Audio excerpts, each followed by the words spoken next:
কি সে যে যাবে মরে। যদি জিন্দা পাতা, যদি জিন্দা পাতা পরে গাউসের উপরে, ছেলে হবে রে বাবা যাবে বেঁচে। এভাবে ওরা গীত গায় আর সন্তান চাইছে। অথচ শিরক মাজারে, দাতা বাবার কাছে, খাজা বাবার কাছে, ন্যাংটা বাবার কাছে চাওয়া যাবে না।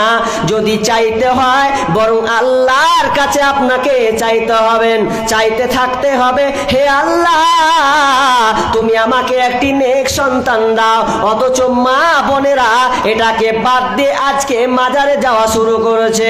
এমন ভাবে মাজারে যাওয়া শুরু করেছে যে তারা পর্যন্ত তাবিজ পর্যন্ত বেঁধে রাখছে। শুধু তাই নয়, মাজারে গিয়ে আজকাল মানুষ মান্যত করে, মুরগি জবাই করে আর আপনার ছাগল জবাই করে মান্যত করে। কি মান্যত করে? আমার প্রেমিকটা যেন না পালিয়ে যায়। আর কোন যে খ্যাপা আছে বলছে প্রেমিক পালাবে না, কি করবো জানিস, তোকে এমন তাবিজ দিব তোর প্রেমিক তোর কাছে ঘরে ঢুকে যাবে, তুই চিন্তা করিস না, চিন্তা করিস না। আপনাকে বোকা বানাবে, তখন আপনাকে বলবে 4000 টাকার 4000 টাকার তাবিজ লিখে দিলাম খাতরা করে, এই 4000 টাকা দিয়ে দেখো, দেখো তোমার প্রেমিক তোমার কাছে ছুটে চলে আসবে। ভারী মুশকিল। ও যখন 4000 টাকা দিয়েছে তো আর প্রেমিক খুঁজে পায় না, তো বলছে কেমন তাবিজ দিলা গো যে প্রেমিক মানে খুঁজে পায় না, মানে আমার বান্ধবী এলো না আমার কাছে। তখন কত চালাক দেখেন, তখন ও আবার বলছে আসবে কি করে, কি করে আসবে, তো তোমার বান্ধবী যে আবার 5000 টাকা তাবিজ নিয়ে বসে আছে, তুমি 4000 টাকা তাবিজ নিয়েছো, ও 5000 টাকা তাবিজ নিয়ে আছে, তো ও এটকে দিয়েছে ওইদিকে, তো তুমি কি করে তোমার বান্ধবীকে পাবে, তো ভারী সমস্যা। আচ্ছা, চিটিংবাজি ব্যবসা এটা, অ্যাকচুয়ালি চিটিংবাজ ব্যবসা। যত তাবিজের ব্যবসা আছে এই তাবিজের ব্যবসাকে উৎখাত করতে হবে। আমার এই আলোচ্য বিষয়টা নিয়ে যাব না, তো তবু আমি ইঙ্গিত করে বলছি, যদি আপনার কোমরে তাবিজ থাকে আপনাকে এক্ষুনি ছিঁড়ে ফেলতে হবে। যদি ছিঁড়ে না ফেলেন, যদি ছিঁড়ে না ফেলেন তো আপনাকে বলে যাচ্ছি, যদি তওবা করা যদি আপনার রাস্তা না থাকে আর যদি আপনি মারা যান, তাহলে আল্লাহ তাআলা আপনাকে কোনোদিন জান্নাতে দেবে না, আপনার জন্য জাহান্নাম অবধারিত। তা আপনি কি করে তাবিজ পড়ে আছেন? আর তাবিজে কি বাদ থেকে আছে আপনি খুলে দেখেছেন? তাবিজে কি আছে আপনি খুলে দেখেছেন? খুলে দেখবেন একবার, দেখবেন। অথচ ওরা তাবিজের মধ্যে ছোট একটা নকশা করে, নকশা কোরআনের আয়াত লিখে দেয়, ছোট্ট ছোট, আমি খুলে দেখেছি, কোরআনের আয়াত লিখে দেয়। তা আচ্ছা বলেন তো, আমি যদি আপনাকে বলি ভাই আপনি বাথরুম যাচ্ছেন, বলছে হ্যাঁ, তো বাথরুম যাচ্ছেন যে জানতো, আমি আপনাকে কোরআন দিলাম, কোরআনটাকে বুকে করে নিয়ে বাথরুম যান। আচ্ছা, কেউ যাবেন বাথরুম? কেউ যাবেন? যাবেন না, এটা পবিত্র কোরআন, এটা যাওয়া যাবে না। যদি আমি আপনাকে বলি যে আপনি এই স্বামী স্ত্রী মিলন করার সময় আপনি কোরআনটাকে নিয়ে থাকেন পাশে, আচ্ছা আপনি এটা করবেন? করবেন না। তো আপনি কি করে তাবিজটা এখানে নিয়ে আছেন? আপনি যে বাথরুমে ঢুকছেন, স্বামী স্ত্রী মিলন করার সময় যে আপনি দাম্পত্য জীবনে আপনি দৈহিক জীবনে চলে যাচ্ছেন, তো তখন আপনার খেয়াল হয় না তাবিজটায় কি লেখা আছে? আপনি অপমান করছেন না কোরআনকে? অতএব শিরক, এগুলো থেকে আপনাকে বাঁচার চেষ্টা করতে হবে। এই শিরক বর্তমানে এমন ভাবে বিরাজ করেছে যে ছোট ছোট বাচ্চাদের গলায় কোমরে বাঁধা আছে, এগুলোকে উৎখাত করেন, ছিঁড়ে ফেলে দেন। আরে আল্লাহ যদি দেয় তো আল্লাহই দেবে, শেফা আরোগ্য দানকারী হচ্ছেন আল্লাহ, আল্লাহই ভালো করবেন। কেন আপনি এই তাবিজের আওতায় পড়তে গেলেন? জি না। যদি বলেন হুজুর দিচ্ছে, হুজুর দাক, কোনো অসুবিধা নাই, হুজুর দিলেও শোনা যাবে না। হুজুর হলেই মানে যে ও তাবিজ ওর জন্য হালাল তা নয়, হারাম তো হারাম, বাতিল তো বাতিল, এটা নেওয়া যাবে না। যারা ব্যবসা করছে ওদের মরার পরে ওদের জবাবদিহি করতেই হবে। এগুলো থেকে বাঁচার চেষ্টা করেন। তাহলে কি বললাম, যে আপনার সন্তানকে আপনি যে চাইবেন আল্লাহর কাছে, সেটা হচ্ছে নেক সন্তান আপনি চাইবেন। নেক সন্তান চাইতে গেলে আল্লাহ আপনাকে নেক সন্তানই দেবেন। এই সন্তান আপনার কথায় উঠবে আর বসবে, উঠবে আর বসবে, যেটাই বলবেন সন্তান সেটাই আপনার করে দেবে। কিন্তু আর আপনি যদি তার হক আপনি পৌঁছে না দেন, আপনি হক দেবেন না, ওর হক আদায় করবেন না, আর আপনি বলবেন যে বেটা আমার কথা শুনে না, তো কথা শুনবে কেন? আপনি তার হক আপনি দেননি, এই জন্য তো আপনার কথা শুনে না। এবার কিছু আমি কথা আমার যুবক ভাইদেরকে বলবো, যে তুমি অ্যাডাল্ট হয়েছ, তুমি একটা যৌবনে পদার্পণ করেছ, তোমাকে বাপ মায়ের খেদমত করাই লাগবে। কারণ মা বাপ এমনই একটা জিনিস, লম্বা আলোচনা হয়ে যাবে মা বাপের ব্যাপারে আলোচনা করতে গেলে, তবুও সংক্ষেপে আমি বলার চেষ্টা করি যে মা বাবা কত মূল্য জিনিস। আল্লাহ সুবহানাহু ওয়া তাআলা কোরআন কারিমে যত আলোচনা করেছেন মা বাবার ব্যাপারে, অন্য কোন বিষয়ে এত পঙ্খানুভাবে একটা একটা করে বর্ণনা করে দেননি। আল্লাহ বলেছেন নামাজ পড়ো, কিভাবে নামাজ পড়তে হবে কোরআনে বিস্তারিত আলোচনা নাই। রোজা রাখো, কিভাবে রাখতে হবে বিস্তারিত আলোচনা নাই। হজ করো, কিভাবে রাখতে হবে বিস্তারিত আলোচনা নেই। কিন্তু মা বাপের সঙ্গে কেমন ভাবে কথা বলতে হবে, চালচলন কেমন হতে হবে, আল্লাহ তাআলা একটা একটা করে কোরআনে বলে দিয়েছেন। যেমন আয়াত পড়েছিলাম, বিসমিল্লাহির রহমানির রহিম, ওয়া ক্বাদা রাব্বুকা আল্লা তা'বুদু ইল্লা ইয়্যা ওয়া বিল ওয়ালিদাইনি ইহসানা। আমার আল্লাহ বলছেন, আমার আল্লাহ রায় ঘোষণা করছেন, আদেশ করছেন, নির্দেশ দিয়েছেন। কযা মানে রায় ঘোষণা করা। ওয়া ক্বাদা রাব্বুকা আল্লা তা'বুদু ইল্লা ইয়্যা ওয়া বিল ওয়ালিদাইনি ইহসানা।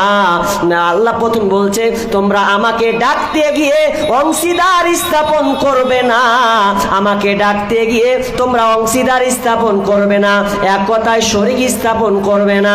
নাম্বার 2, ওয়া বিল ওয়ালিদাইনি ইহসানা, এবং পিতামাতার সঙ্গে তোমরা ভালো ব্যবহার করবে, তাদের উপরে তোমরা ইহসান করবে। ইম্মা ইয়াবলুগান্না ইনদাকাল কিবারা আহাদুহুমা আও কিলাহুমা, এরা বার্ধক্য যদি পৌঁছে যায়, তোমাদের পিতা মাতার মধ্যে দুইজন কিংবা একজন হোক না কেন, তারা যদি বার্ধক্যে পৌঁছে যায়, বুড়িয়ে যায়, ইম্মা ইয়াবলুগান্না ইনদাকাল কিবারা আহাদুহুমা আও কিলাহুমা ফালা তাকুল লাহুমা উফফি ওয়ালা তানহারহুমা, তাদেরকে ধমকে কথা বলবে না, উফ শব্দ ব্যবহার করবে না, উফ শব্দ পর্যন্ত করতে পাবে না, তোমরা ধমকে চেঁচিয়ে তাদের সঙ্গে কথা বলতে পাবে না, উঁচু কণ্ঠে রাগী মেজাজ নিয়ে কথা বলতে পাবে না।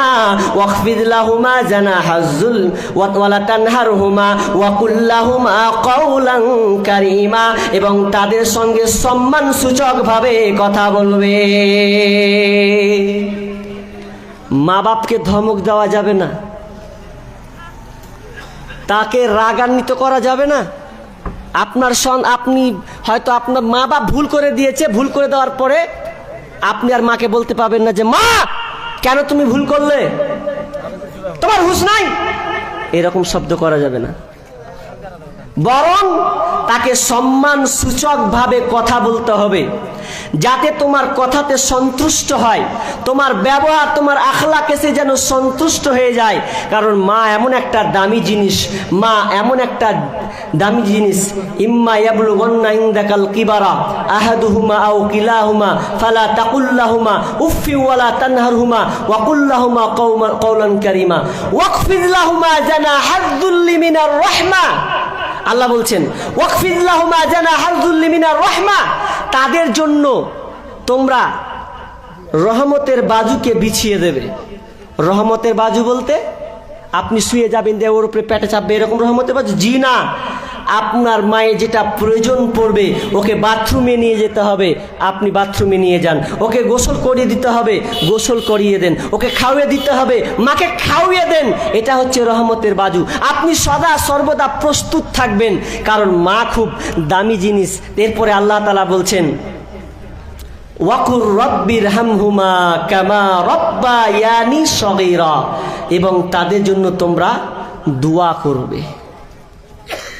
কেন? আমরা প্রায় মানুষ বিদেশে কাজ করি, বিদেশে কাজ করতে গিয়ে মা বাপের খিদমত করতে পারি না। এর জন্য বেশি বেশি করে তাদের জন্য দোয়া করতে হবে, রব্বির হামহুমা কামা রব্বায়ানি সগীরা। হে আল্লাহ, তুমি আমার পিতামাতার উপরে রহম করো, তাদের উপরে দয়া করো। কেমন দয়া? যেমন আমি ছোট্ট ছিলাম বাল্য অবস্থায় ছিলাম, চলতে পারতাম না, ফিরতে পারতাম না, খেতে পারতাম না। আমার একটু ইশারা, একটু ইঙ্গিতে মা বুঝতে পারতো আমার সন্তান এখন কি চায়। তখন মা চুলাকে ছেড়ে দিয়ে, রান্না ছেড়ে দিয়ে মা আমাকে বুকে করে নেই। হে আল্লাহ, সেই রকম তুমি আমার মাকে লালন পালন করো যেমন আমাকে ছোটবেলায় আমার মা আমাকে দেখভাল করেছে। এরকম আপনি দোয়া করবেন। কিন্তু আজকে কি হয় জানেন, মা বাপের ব্যাপারে, মায়ের ওপরে তো দোয়া তো করি না, বরং মায়ের বাপের আপনার অত্যাচার করছি। কয়েক বছর আগে একটা সোশ্যাল মিডিয়া দুটা খবর দিয়েছিলাম, শেষ করে দেবো? ও আচ্ছা, তাহলে আমি বিষয়টাকে শেষ করতে চলে যাচ্ছি। 5 মিনিট থেকে আলোচক আছেন, তাই চলে এসছেন আলোচক নাকি? আমি 5 মিনিট দেখে আমি বিষয়টাকে ক্রস করে শেষ করে দিচ্ছি। মা কত দামি জিনিস। এই মা যদি পৃথিবীতে চলে যায়, মা যদি পৃথিবীতে চলে যায়, যার মা নেই আপনি জিজ্ঞাসা করুন যে যার মাই তার দিলটা কত কষ্টে আছে। মা বাপ হচ্ছে অমূল্য ধন, মা বাপটা অমূল্য ধন। মায়ের মতো হয় না আপন, মায়ের মতো হয় না আপন, হয় না তাহার তুলনা। হায়রে আমার মা, আমার জনম দুঃখী মা। হায়রে আমার মা,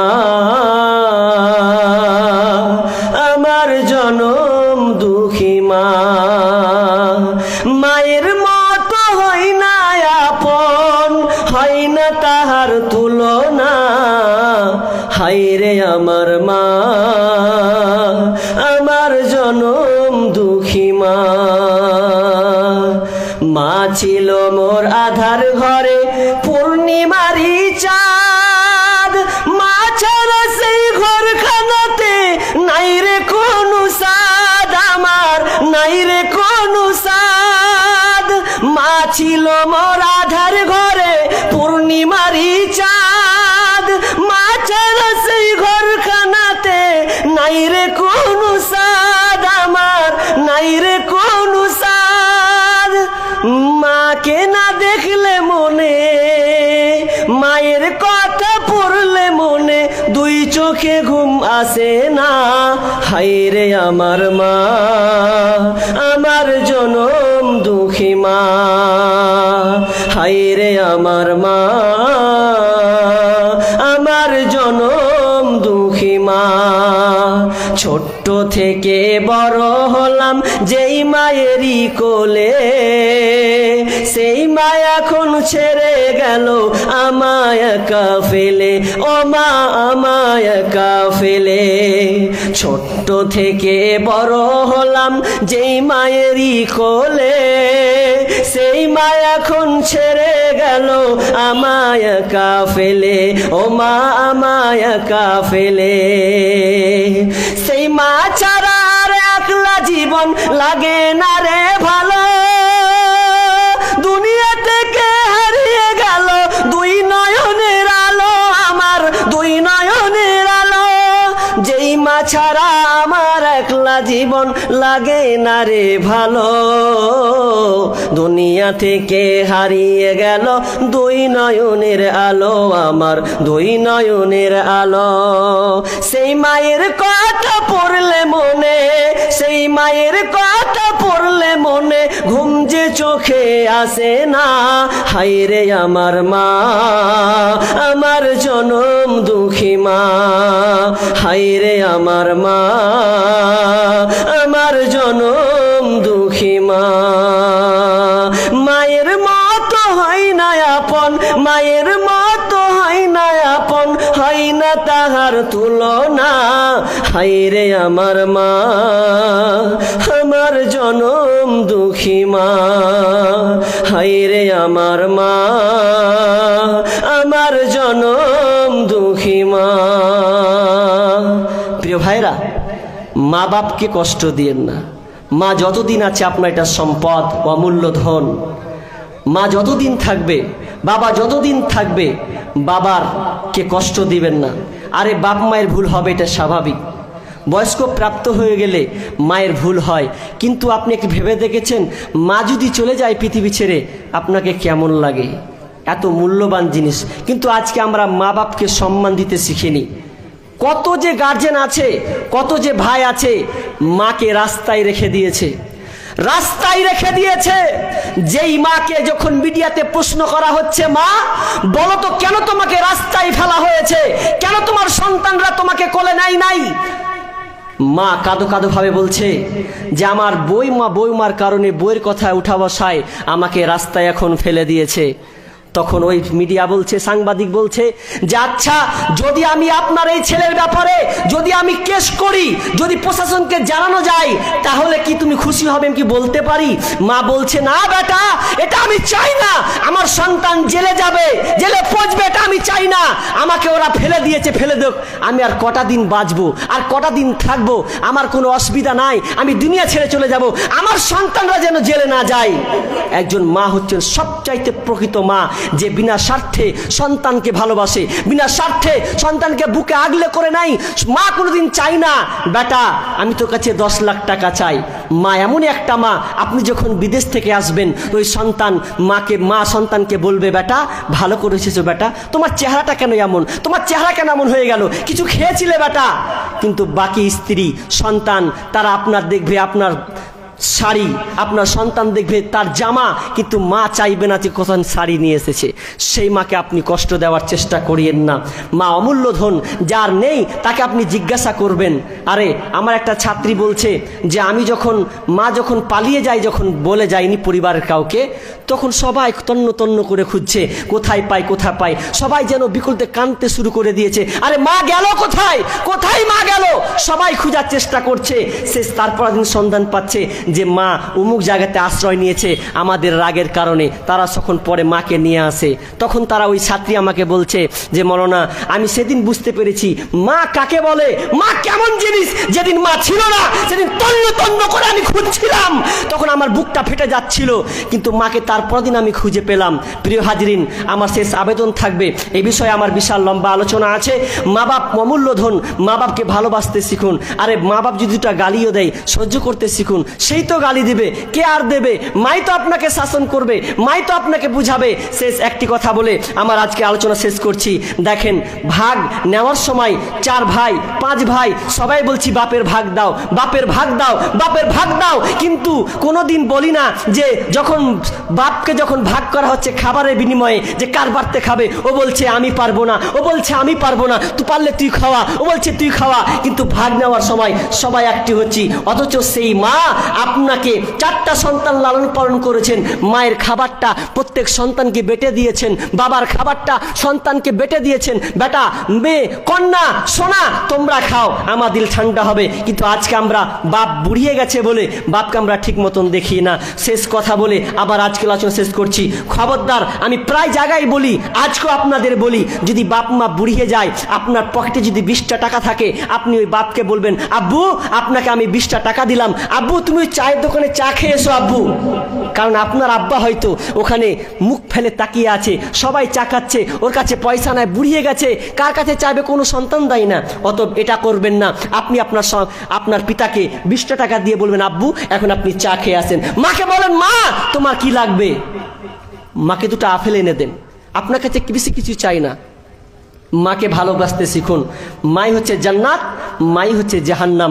যদি আপনি মাকে ভালোবাসতে পারেন তাহলে আপনার জন্য জান্নাত, আর যদি মাকে আপনি সন্তুষ্ট না করতে পারেন তাহলে আপনার ঠিকানা হবে জাহান্নাম। এই বলে আজকে আমার আলোচনা ইতি টানছি। আল্লাহ সকলকে মা বাপের ব্যাপারে ভালোবাসার যে মূল্য দিতে হয়, সে আল্লাহ সুবহানাহু ওয়া তাআলা যেন আমাদের তৌফিক দান করবেন, আমিন। আল্লাহ, যাদের পিতামাতা পৃথিবী থেকে চলে গেছে, দুনিয়া ছেড়ে চলে গেছে, কোল শূন্য করে দিয়েছে, আল্লাহ সেই মা বাপকে, সেই পিতামাতাকে আল্লাহ তুমি জান্নাতে নসিব দান করবেন, আমিন। আল্লাহ, যারা অসুস্থ আছে আল্লাহ তাদেরকে তুমি সুস্থ দান করো। আল্লাহ, যারা এই জালসা মাহফিল করেছে হেদায়েতের জন্যে, মানুষ যেন সঠিক পরে ফিরে আসে, তাদের আশা আকাঙ্ক্ষা যেন আল্লাহ সুবহানাহু ওয়া তাআলা কবুল করেন, বলুন আমিন। এ আল্লাহ, যারা আমরা বেঁচে আছি যাতে আমরা ঈমান হালাতে থাকতে পারি, আল্লাহ যেন আমাদের তৌফিক দান করুন, আমিন। এখান থেকে আমার বক্তব্য ইতি করছি। ওয়া মা আলাইনা ইল্লাল বালাগ। আসসালামু আলাইকুম ওয়া